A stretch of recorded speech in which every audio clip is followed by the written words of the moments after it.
Grozny, ville rasée, ville oubliée, passée sous silence.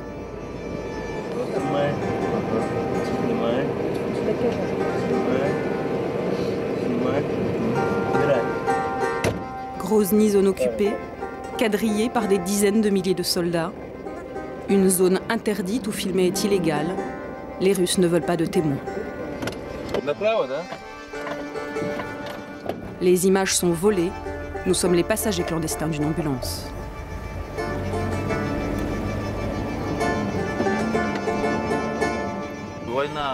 Ils disent que la guerre est finie, mais chaque jour il y a des morts et des blessés.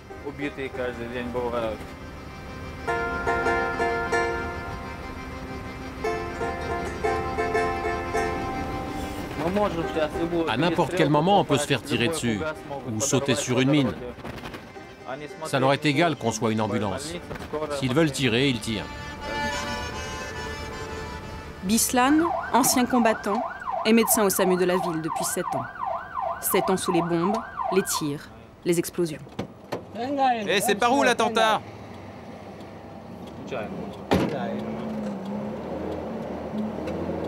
Qu'est-ce qui se passe? Il y a eu une fusillade à la mairie de Grozny. Ça doit être une attaque des indépendantistes. Toutes les ambulances ont été appelées. Ça arrive souvent? Oui, souvent. Voilà, c'est là à gauche. Les autres ambulances sont là-bas. Arrivé devant la mairie, un barrage russe. Nous restons à l'abri de l'ambulance pour ne pas être vus. Ils ne nous laissent pas passer. Une de nos ambulances est déjà dans la cour de la mairie et les autres n'ont pas le droit de rentrer. Il y a encore beaucoup de combats? Oui, on tire, on tue. C'est toujours la guerre ici.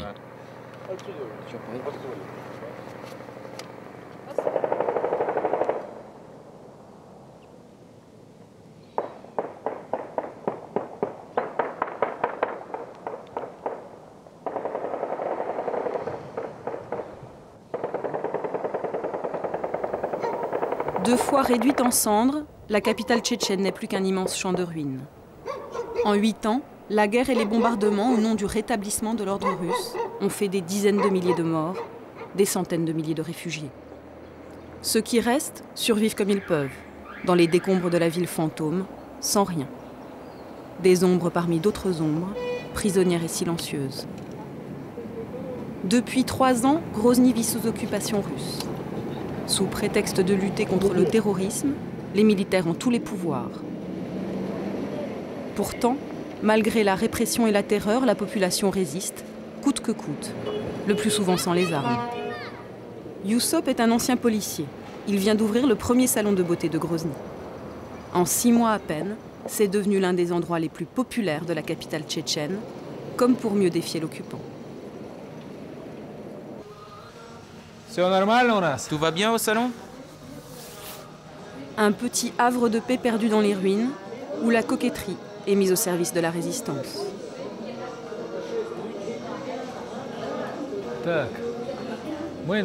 Ici, il n'y avait rien.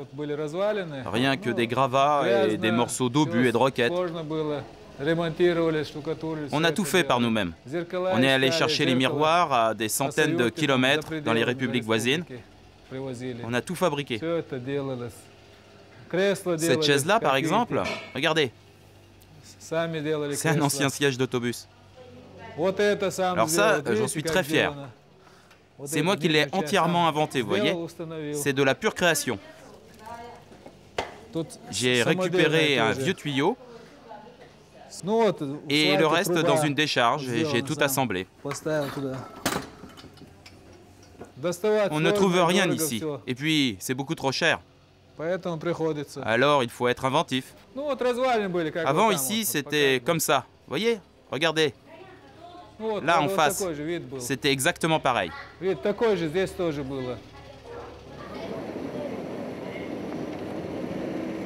Premier geste du matin, la mise en marche du groupe électrogène. Un instrument de survie essentiel dans une ville sans électricité. Un bien qui vaut de l'or, régulièrement, Youssop se le fait voler par les soldats russes. Quand j'allume le séchoir, la lumière s'éteint.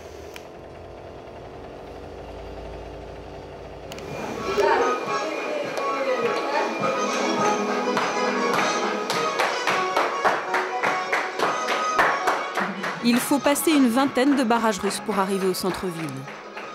Pour les employés, parvenir vivant au salon est déjà une victoire. Alors symboliquement, tous les matins, on fête l'ouverture en musique. Elles sont une dizaine de femmes à travailler ici. La moyenne d'âge est de 25 ans. La plupart vivent seules. En 8 ans, la guerre leur a toutes pris un enfant, un mari, un père ou un frère.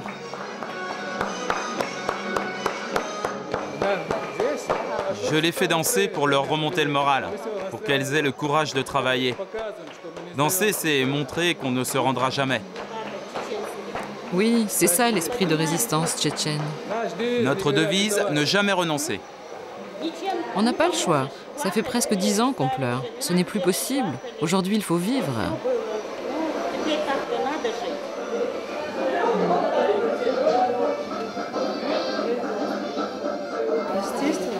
Ici, c'est un formidable soutien psychologique. Rien que le fait de parler avec des gens, ça aide. Moi, si je reste chez moi, je deviens folle. Je me suicide si je commence à penser à tout ce que les Russes nous font subir tous les jours. À tout ce qui se passe dehors.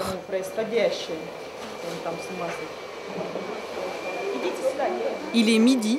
Certaines clientes ont mis toute la matinée pour se rendre au salon. Tiens, regarde ce journal. Choisis une coupe qui te plaît.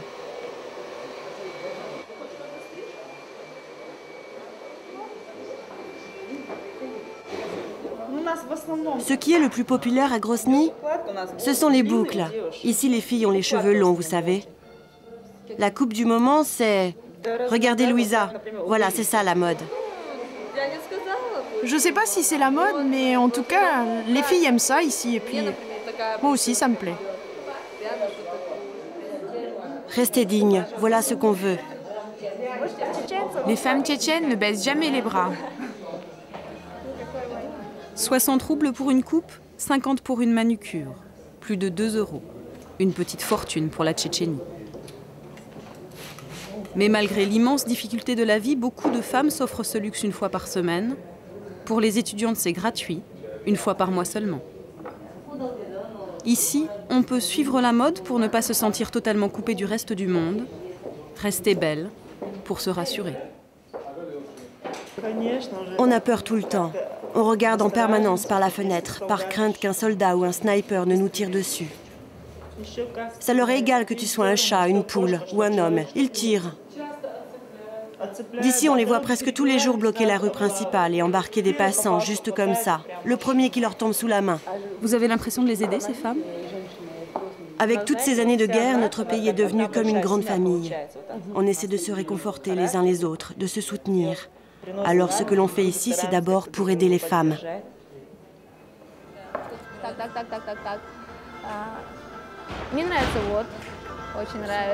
Moi, ce qui me plaît, c'est ça.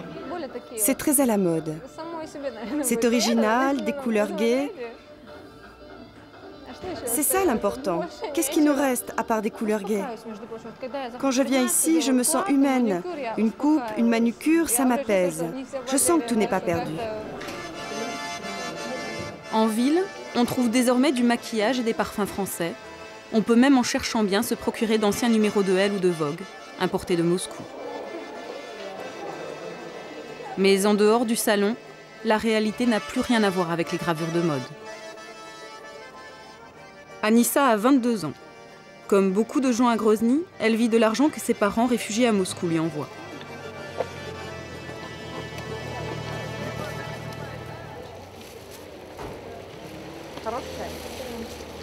Ça, c'est du bon thé. Du thé anglais.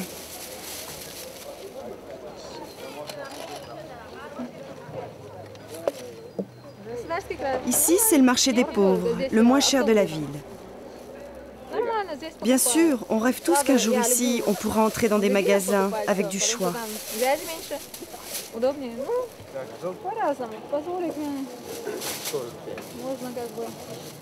Je ne peux pas me permettre grand-chose. L'essentiel, c'est tout. Si j'ai un travail un jour, je pourrais peut-être m'acheter du jus de fruits. J'en rêve. Mais en ce moment, c'est exclu. C'est très dur pour les gens à Grozny aujourd'hui. Ils n'ont rien. On vit comme des esclaves. On a de tout ici à Grozny, absolument tout comme vous voyez. Mais à part de la farine et du lait, on ne peut rien s'acheter. Vous comprenez? Elle, lui, tous importent des produits, mais nous, on n'a pas un centime en poche. À Grozny, quand on a la chance de travailler pour les rares commerces ou les rares administrations encore ouvertes, on touche souvent son salaire avec 3 mois de retard. Alors on vit essentiellement de l'entraide et du troc. Car même sur le marché des pauvres, les prix sont prohibitifs, tout est importé clandestinement. Tout vient de très loin. Comment vous faites venir tout ça? C'est très dur. On achète tout dans les républiques voisines, à des centaines de kilomètres. Mais il faut verser des bakchiches énormes à tous les postes de contrôle russes, alors on ne gagne que des kopecks. Tout le monde vit dans la misère ici. Anissa est étudiante en droit. Elle est revenue à Grozny pour étudier dans sa ville. L'université a été en grande partie détruite lors des bombardements. Il n'y a pas de chauffage, pas d'électricité. C'est un lieu sous haute surveillance russe. 5000 étudiants y viennent pourtant chaque jour. Malgré un service de sécurité interne à la faculté, les Russes organisent régulièrement des descentes et des rafles. Anissa rejoint son petit groupe d'amis. Ils sont étudiants en sociologie, en philosophie ou en journalisme. Leur famille a fui la Tchétchénie, mais comme elle, ils ont pris le risque de rester étudier à Grozny. Toutes les semaines, les Russes entourent la fac. Ils ne laissent sortir personne. Ils font des descentes dans les classes et contrôlent nos passeports, un par un. Ça dure des heures. La dernière fois, ils ont bouclé la fac à 10 h du matin et ils sont repartis qu'à 16 h. Encerclés pendant 6 heures. Vous vous rendez compte? Ils en arrêtent souvent. Oui, ils disent toi, sortez des rangs et puis voilà, les étudiants disparaissent. Et vous n'avez pas peur de venir ici? Bien sûr qu'on a peur. Ils peuvent arriver d'un moment à l'autre, m'embarquer, moi ou n'importe qui. Ici, personne n'est en sécurité. On dit que l'université est le lieu le plus dangereux de Grozny. Nos étudiants sont incroyables. Ils veulent apprendre même si c'est dangereux. Si vous saviez le nombre de checkpoints qu'ils doivent passer pour venir ici, et à chaque poste, ils peuvent se faire arrêter. Voilà les risques qu'ils prennent, tous les jours. Ces 2 dernières années, des dizaines d'étudiants ont été arrêtés. Beaucoup ont disparu sans laisser de traces. Comme dans toutes les facs, la journée commence souvent à la cafétéria. C'est la seule pièce encore chauffée de toute l'université. Mais à peine arrivée, une rumeur monte déjà. Elle passe discrètement, de bouche à oreille. Les soldats russes préparent une descente sur le campus. Il faut partir. On ne peut rien vous expliquer. Allez, range vite la caméra, on s'en va. L'alerte a été donnée par des guetteurs qui toute la journée se relaient pour surveiller le mouvement des troupes russes. Sans réel mot d'ordre, la faculté se vide, sans panique. On sort par petits groupes en respectant la règle d'or, marcher le plus calmement possible afin de ne pas alerter les Russes. Un jeu de cache-cache qui, pour ces jeunes, est une question de vie ou de mort. Anissa et ses amis ont eu le temps de nous donner rendez-vous dans un café en ville. Les cours ne reprendront pas de toute la journée. Ils ont pris l'habitude de régler leur vie au rythme des rafles. Rien ne les étonne plus. Depuis leur enfance, ils n'ont connu que la guerre. C'est simple, ici on se demande si on arrivera à atteindre 20 ans. Beaucoup n'atteignent même pas cet âge. Oui, avoir 20 ans à Grozny, c'est déjà une chance. Tu vis chaque jour comme le dernier. Ici, ça ne veut plus rien dire l'âge. Tu vis chaque minute comme la dernière de ta vie. Tu rentres chez toi après les cours et t'es tout simplement heureux d'être encore en vie. Tu te dis un jour de plus sans savoir si le lendemain tu seras encore là. Et vous n'avez pas envie de vous défendre, de prendre les armes? Au début, les nôtres se sont battus pour défendre notre terre contre l'invasion russe. Mais maintenant, on est tous fatigués. Et surtout, on a compris que des deux côtés, Russes comme combattants indépendantistes, ils se font tous du fric sur notre dos. Prendre les armes, mais dans quel but? Pour aller où? Les armes aujourd'hui ne servent plus à rien. C'est inutile. De toute façon, tant que la Russie ne décidera pas d'arrêter cette guerre, rien ne changera.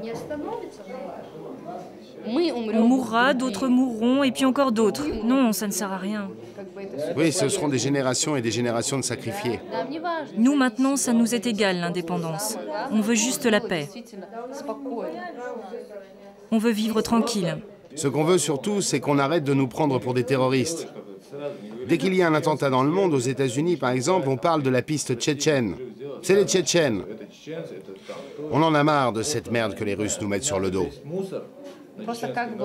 Le monde ne sait pas qui on est. Les gens pensent qu'on est un peuple mauvais, alors qu'on est normaux comme les autres, des êtres humains. Il faut apprendre à connaître quelqu'un avant de décider de le rayer de la carte.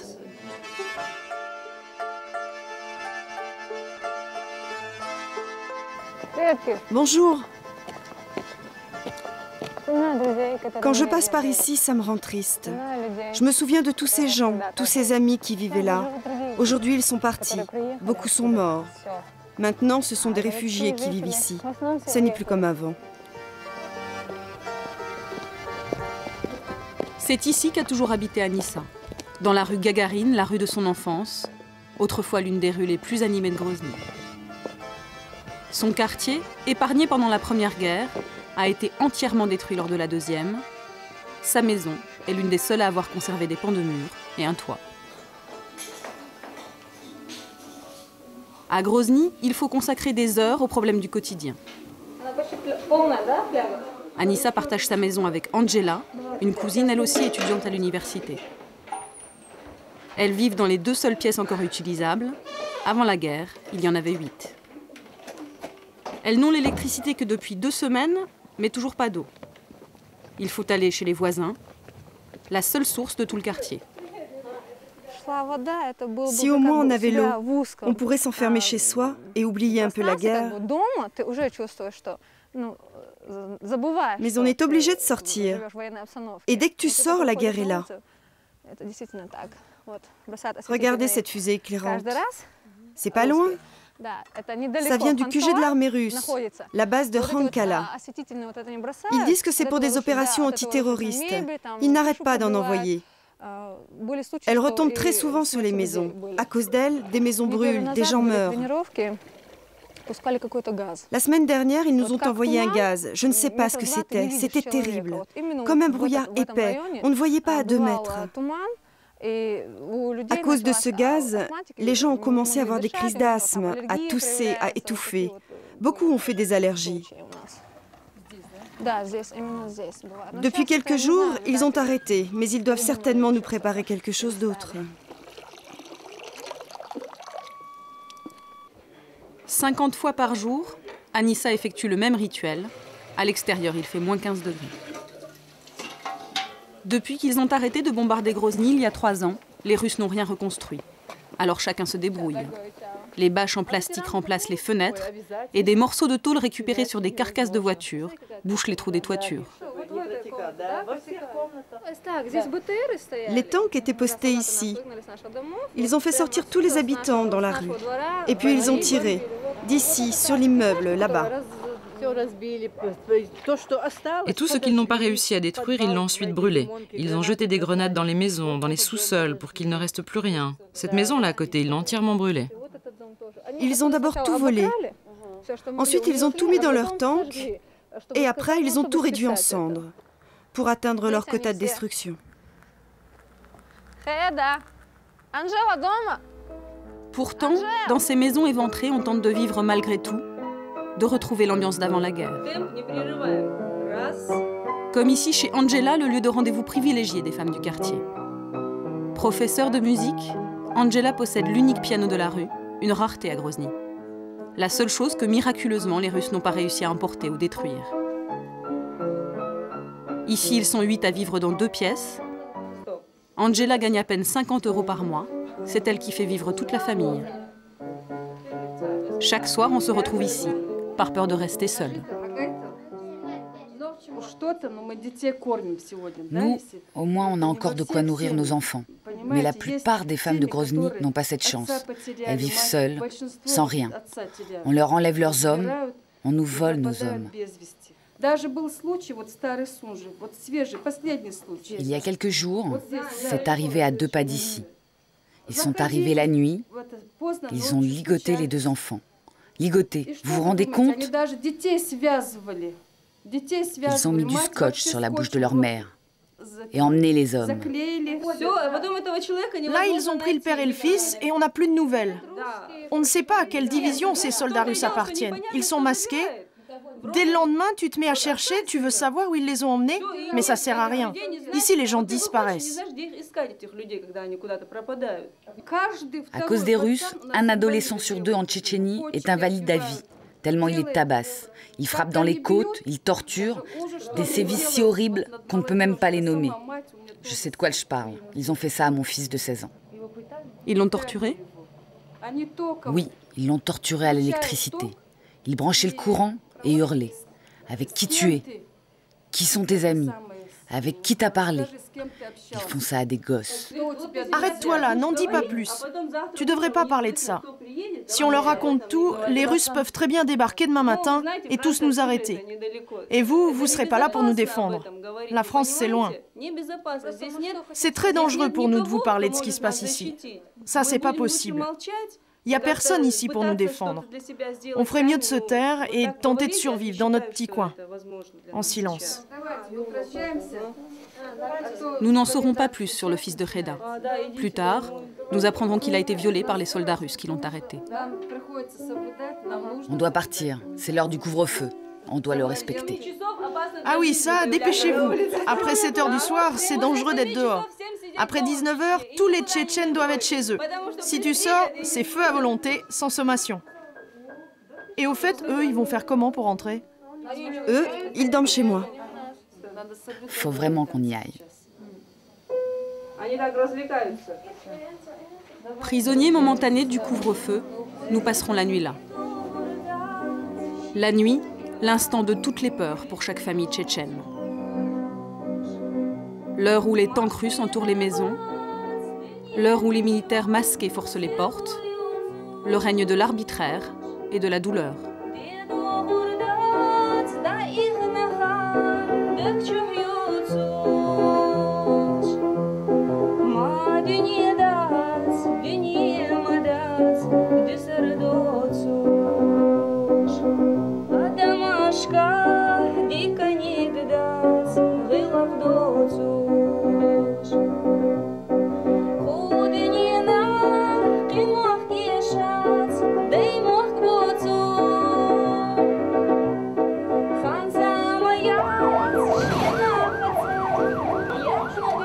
La sale guerre, Bislan la vit tous les jours, d'appel en appel, de malade en blessé.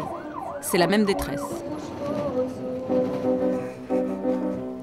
Madina, elle, vient d'être victime d'une attaque cardiaque. À 40 ans, elle n'a jamais pu se remettre de l'arrestation de son fils. Toute la famille l'accompagne à l'hôpital, même sa grand-mère, de 103 ans. Je viens aussi, je ne prends pas beaucoup de place. Elle ne va nulle part sans moi. Comment a disparu votre fils? Il était dans le jardin, il jouait avec 2 autres enfants, un garçon et une fillette. Ils étaient 3. Un tank s'est arrêté, des soldats sont descendus et ils les ont enlevés comme ça, des mômes de 14 ans. Ça fait presque 2 ans que je le cherche. Des enfants enlevés dans un tank en plein jour, des parents dont le cœur lâche, la triste routine d'un ambulancier de Grozny. On a beaucoup de cas comme ça, de maladies cardiaques. C'est à cause du stress de la guerre. Toutes les générations adultes souffrent de ça. C'est 90% des cas que l'on soigne. Tout ça à cause de cette guerre qui n'en finit pas. Tous nos enfants sont malades aussi. La petite fille qui me reste, elle n'a que 10 ans. Elle aussi, elle souffre du cœur et puis elle a tout le temps des maux de tête. C'est très dur notre vie. On n'en peut plus, on est fatigué. Il n'y a plus aucune loi ici, en Tchétchénie. Je n'ai plus d'argent. C'est pour ça que j'ai peur de mourir, parce que ma famille ne pourra pas payer pour l'enterrement. On n'a plus rien. Les derniers roubles de Madina seront pour l'ambulance. À Grozny, S'ils veulent être transportés en urgence, ce sont les malades qui doivent payer l'essence. Un luxe que beaucoup ne s'offrent qu'en dernier recours. Nous sommes à l'hôpital numéro 9, le plus grand hôpital de Grozny. 300 places. Appelez le cardiologue. En 10 ans de guerre, il n'a jamais fermé. Tout ça, ça va continuer encore longtemps. Là, ce sont des adultes, mais leurs enfants, c'est pareil. Ça va durer des années, sur 2 ou 3 générations, c'est certain. Tous nos enfants sont malades. Aujourd'hui, dès qu'on prononce le nom de Russe devant de tout petits enfants, ils se mettent à pleurer ou font des crises d'hystérie.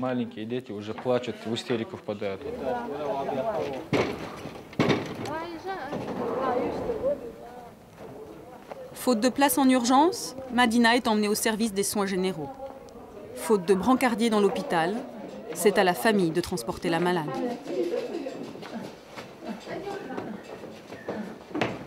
Ici, on manque de tout, de lits, de médicaments, de chauffage. Les patients viennent avec leur propre couverture et leur propre nourriture. Regardez nos conditions de travail. Elles sont bonnes, non? C'est le standard européen.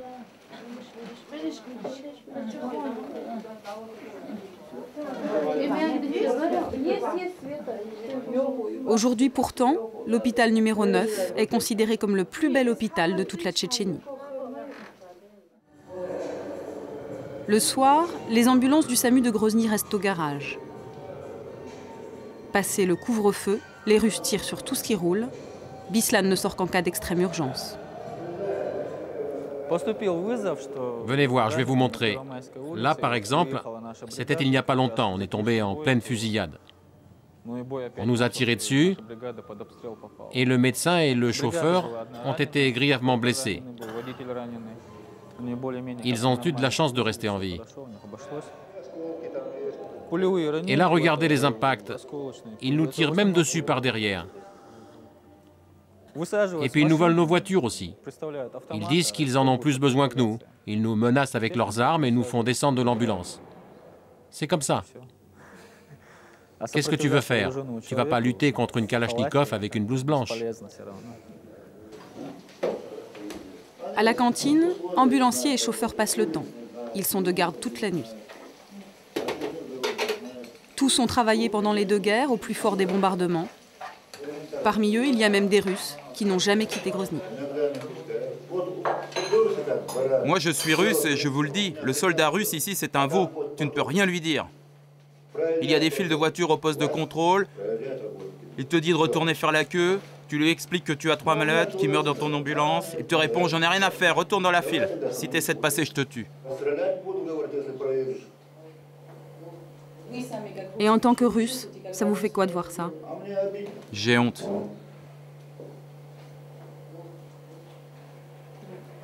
J'ai vraiment honte d'être russe.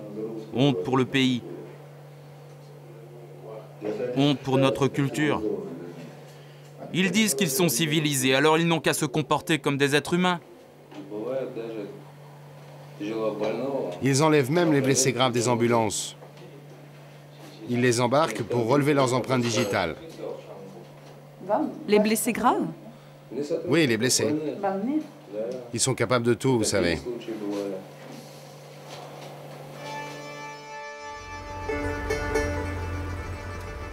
Au checkpoint de Grozny, situé à quelques centaines de mètres les uns des autres, n'importe qui peut disparaître.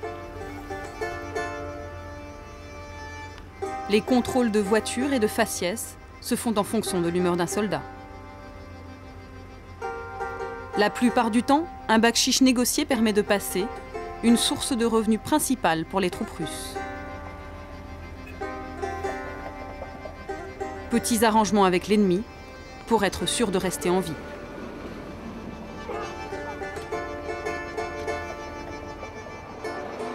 À Grozny, peu d'hommes osent s'éloigner de chez eux. Dans son quartier, Bislan est l'un des seuls à travailler.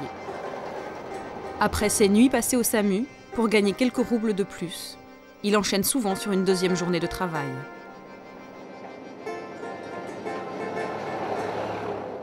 Nous sommes dans la plus grande raffinerie de la ville. Elle a été en grande partie détruite par les bombardements. Tous ces hommes, comme Bislan, viennent ici risquer leur vie pour quelques litres de pétrole. Ils ont creusé eux-mêmes ces puits et descendent chaque jour à plus de 18 mètres sous terre. C'est très dangereux. Il ne faut surtout pas respirer ces gaz. Avant la guerre, ils étaient professeurs, fonctionnaires ou ouvriers.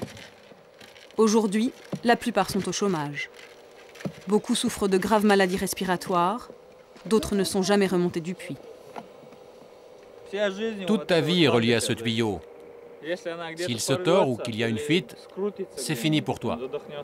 Le gaz s'échappe, tu as l'impression d'être au paradis, tu crois que tu t'envoles, mais en fait, tu es en train de crever. Pour avoir le droit de creuser ici, là encore, il faut payer les troupes russes qui stationnent à quelques mètres de l'usine.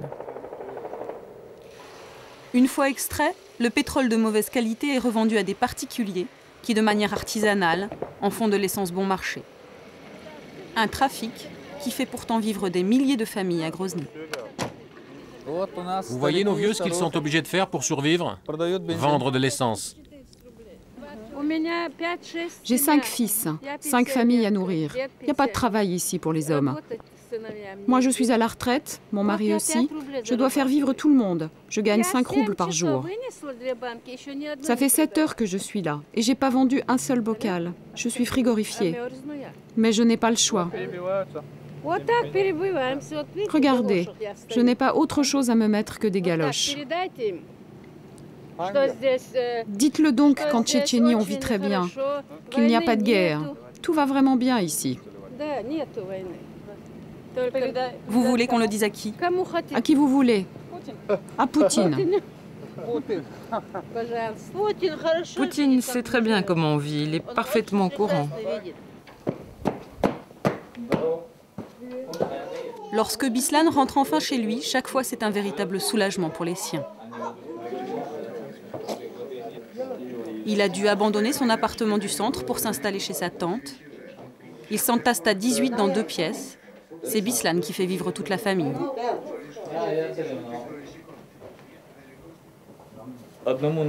C'est trop dangereux pour un homme jeune de vivre seul. Même à 2, c'est impossible. Vous savez, pas loin d'ici, il y a une rivière. Et l'été, on y retrouve plein de cadavres. Beaucoup, toutes les semaines. Ce sont des cornus qui flottent. Ils fusillent les hommes dans les usines désaffectées qui sont près de la rivière et après ils les balancent dans l'eau. L'été dernier, j'ai sorti jusqu'à 3 cadavres par jour. On a peur. Au moindre bruit, les enfants se réfugient sous les lits. Ils se bouchent les oreilles. Ils se cachent. À force, vous savez, on s'est tous habitués à la mort. On s'est tous habitués au meurtre. Mourir, en fait, c'est rien. Le plus dur, vraiment, c'est pour les familles de celui qu'ils emmènent, de celui qui disparaît. Les proches cherchent parfois des mois, des années pour ne rien trouver. Nous, on en est arrivé à un point où on est heureux quand on retrouve un cadavre. Pour récupérer le corps d'un proche, la plupart du temps, il faut encore payer les Russes. Un marché sordide avec ses tarifs. Une dépouille vaut entre 300 et 4000 euros. La plupart des victimes disparaissent au cours de rafles comme celle-ci, des atchiski, les fameuses opérations de nettoyage russes. Un nom qui terrorise ici. Ces images sont rares et à haut risque. Accidentellement, nous avons été témoins d'une de ces opérations. Miraculeusement, notre voiture n'a pas été contrôlée. Nous sommes dans le quartier de l'hôpital numéro 9. À chaque coin d'immeuble, des sentinelles. À chaque coin de rue, des blindés. Ne passent que ceux qui, par chance, ce jour-là, n'ont pas attiré l'attention des militaires. Une autre version de la roulette russe. Autre image extrêmement rare, ces hommes aux brassards blancs. À Grozny, on dit que celui qui croise leur regard est déjà mort. Ce sont des mercenaires qui opèrent en véritables escadrons de la mort. À l'intérieur, chaque bâtiment est fouillé, palier par palier. Les appartements sont pillés, les familles molestées. Nous quittons rapidement le périmètre, trop dangereux. Ils sont entre 200 et 300 soldats. La Zachystka durera toute la journée. Pendant les 2 semaines que nous passerons cachés à Grozny, il ne se passera pas un jour sans qu'un quartier ne soit nettoyé, comme disent les Russes.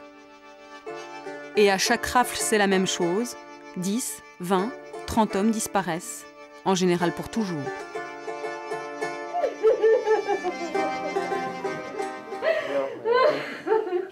Adam, lui, est un miraculé. Tout le monde le croyait mort. Il y a 6 semaines, à 2 heures du matin, les brassards blancs ont bouclé son quartier et l'ont enlevé devant sa femme et ses 3 enfants. Il y a quelques heures, Adam était encore prisonnier des Russes. Ils viennent tout juste de le jeter d'une jeep militaire en bas de chez lui.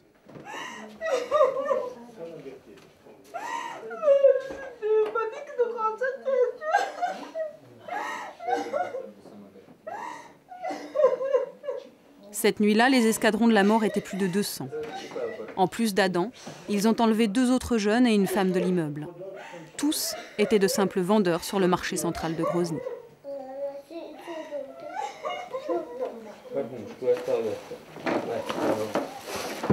Ils m'ont mis ce sac sur la tête, avec du scotch autour des yeux. Ils me traitaient de terroriste. Et dès que je bougeais la tête, ils frappaient. C'est la première fois que je l'enlève depuis 40 jours. L'enfer d'Adam a duré plus d'1 mois. 1 mois attaché nu au fond d'un puits, dans l'obscurité totale et le froid. Petit à petit, la nouvelle du retour d'Adam remplit l'appartement.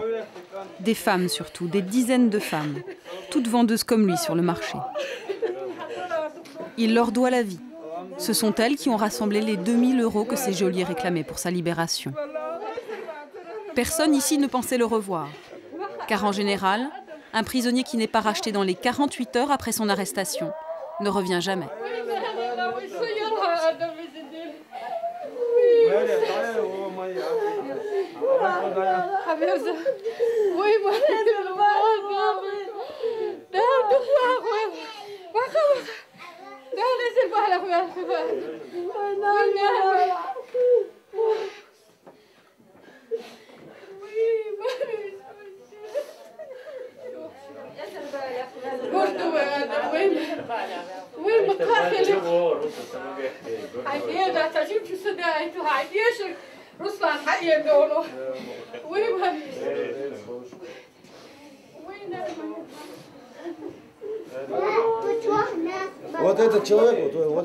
Cet homme que vous voyez, quand ils l'ont enlevé il y a 40 jours, c'était un homme fort.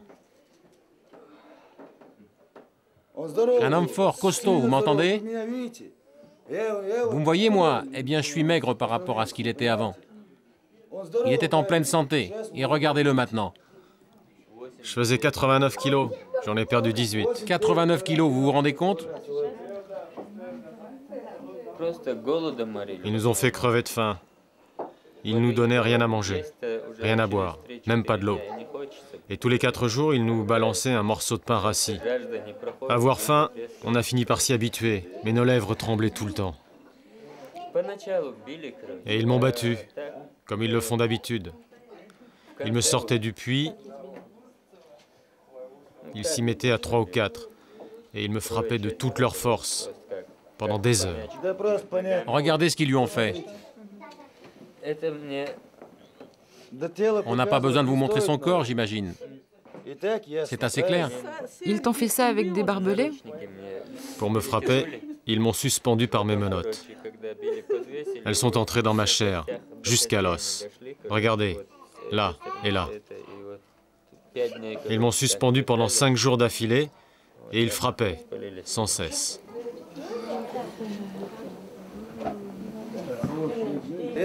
C'est simple, si tu ne payes pas la rançon, ils te font exploser à la grenade.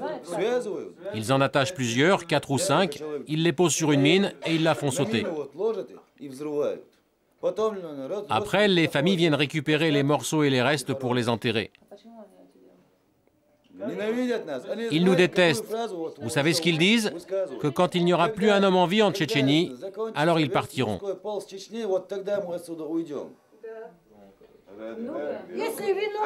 Et maintenant, ils s'en prennent aux femmes. Plus rien ne les arrête. Oui, aux femmes. Avec Adam et ses amis, ils ont arrêté une jeune femme qui vivait ici avec ses 2 enfants. Lui, ils l'ont libérée, mais elle n'est toujours pas revenue. Thomas est venu en voisin. Angela, sa belle-sœur, a été enlevée en même temps qu'Adam. Il espérait des nouvelles. Il repart sans. Angela a 33 ans. Elle vivait ici, avec ses 2 petites filles de 6 et 9 ans. Tamara, sa sœur, l'a cherchée partout, dans les prisons, dans les hôpitaux, dans les fosses communes. Voilà. C'est elle, avec ses 2 petites filles. Elle est là. Il y a quelques jours, ils ont trouvé un corps dans la banlieue de Grozny, un corps méconnaissable. Il n'avait pas de tête, pas de bras, pas de jambes. Ils n'ont pas pu le reconnaître, les habitants du coin l'ont enterré. C'était un corps de femme. Je n'ai pas pu y aller. Non, je n'ai pas perdu l'espoir qu'elle revienne. Je n'aurais pas pu regarder ce corps dans cet état. Mon cœur n'aurait pas résisté. Je n'en peux plus. Cela fait des semaines que je vais voir des charniers pour la retrouver. Un jour, c'est 7 cadavres sans tête. Le lendemain, encore d'autres cadavres. Mais quand est-ce que ce cauchemar va s'arrêter ?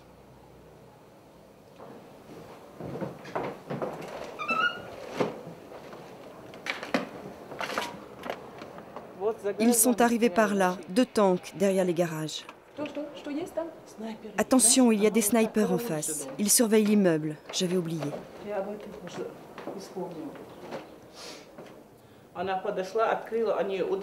Elle a ouvert la porte, ils l'ont frappée au visage, jetée par terre. Elle s'est écroulée sur le canapé. Pourquoi ils l'ont frappée? Pourquoi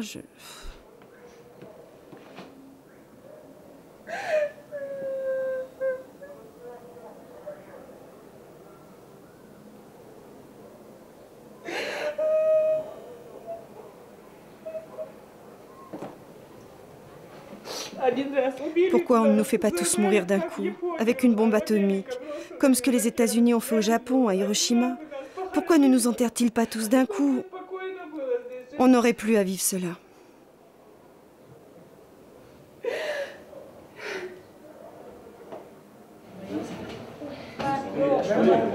La mère d'Adam vient d'apprendre que son fils unique est de retour.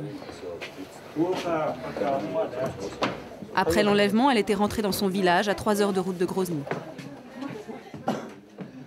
Elle aussi l'a cherché partout.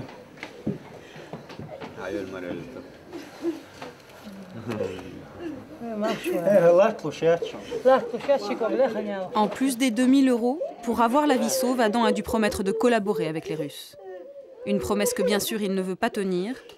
Alors demain, par peur des représailles, toute la famille quitte la Tchétchénie. C'est bon, maman, je suis là. Je suis rentré. Ne pleure plus. C'est pas un enterrement aujourd'hui.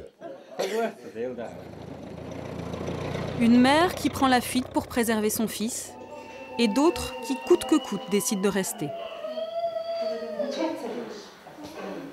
À la maternité de Grozny, ces femmes résistent à leur manière.